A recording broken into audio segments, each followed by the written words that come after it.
भारत क्षेत्रीय कनेक्टिविटी में सुधार और आर्थिक विकास को बढ़ावा देने के लिए नए हवाई अड्डों का विकास करके अपने विमानन बुनियादी ढांचे का विस्तार कर रहा है। हालांकि कुशीनगर अंतर्राष्ट्रीय हवाई अड्डा, सिंधुदुर्ग हवाई अड्डा, होलोंगी हवाई अड्डा और डोनी पोलो हवाई अड्डे सहित कई नए बने हवाई अड्डे वित्तीय रूप से व्यवहार्य बनने के लिए संघर्ष कर रहे हैं। कई नए हवाई अड्डे उन क्षेत्रों में बनाए गए हैं जहां हवाई यात्रा की मांग कम है। उदाहरण के लिए कुशीनगर को मुख्य रूप से बौद्ध पर्यटन को बढ़ावा देने के लिए विकसित किया गया था।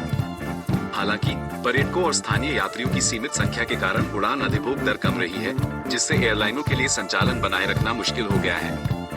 एयरलाइन सुनिश्चित लाभप्रदता वाले मार्गों को प्राथमिकता देती है। छोटे शहरों में नए हवाई अड्डे अक्सर सीमित मांग के कारण एयरलाइनों को आकर्षित करने में विफल रहते हैं। मजबूत ग्राहक आधार की कमी के परिणामस्वरूप कम उड़ानें होती हैं, जिससे ये हवाई अड्डे कम उपयोग किए जाते हैं। इनमें से कई हवाई अड्डे प्रमुख शहरों से दूर स्थित हैं और उनमें कुशल सड़क या रेल कनेक्टिविटी का अभाव है। निर्बाध परिवहन लिंक के बिना यात्री नए बने हवाई अड्डों की तुलना में पास के अच्छी तरह से स्थापित हवाई अड्डों को प्राथमिकता देते हैं। एक हवाई अड्डे के रखरखाव के लिए स्टाफिंग, सुरक्षा, बुनियादी ढांचे के रखरखाव और हवाई यातायात नियंत्रण में महत्वपूर्ण निवेश की आवश्यकता होती है। यदि यात्रियों की संख्या कम रहती है तो टिकट बिक्री, लैंडिंग शुल्क और वाणिज्यिक स्थानों से प्राप्त राजस्व लागत को कवर करने के लिए अपर्याप्त होता है।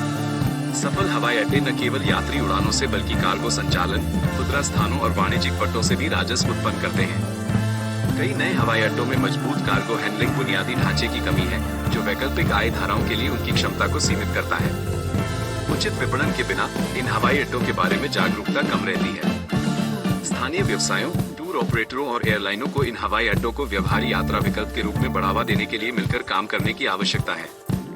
कई क्षेत्रीय हवाई अड्डे उड़ान, उड़े देश का आम नागरिक जैसी योजनाओं के तहत सरकारी सहायता पर निर्भर रहते हैं। जबकि ये योजनाएं प्रारंभिक संचालन को बढ़ावा देती हैं, वे दीर्घकालिक वित्तीय स्थिरता की गारंटी नहीं देती हैं। नौकरशाही में देरी, नियामक प्रतिबंध और लंबी अनुमोदन प्रक्रियाएं एयरलाइनों और निवेशकों को इन हवाई अड्डों का पूरी क्षमता से उपयोग करने से हतोत्साहित करती हैं। जबकि भारत के नए हवाई अड्डे अच्छे इरादों से बनाए गए हैं, उनकी सफलता अच्छी तरह से नियोजित कनेक्टिविटी, मांग संचालित एयरलाइन संचालन और वैकल्पिक राजस्व धाराओं पर निर्भर करती है। कुछ विशेषज्ञ तर्क देते हैं कि वर्तमान में कम उपयोग के कारण ये निवेश पैसे की बर्बादी है, जबकि अन्य मानते हैं कि बेहतर योजना, आर्थिक विकास और भविष्य में जनसंख्या वृद्धि के साथ ये हवाई अड्डे समय के साथ लाभदायक हो जाएंगे।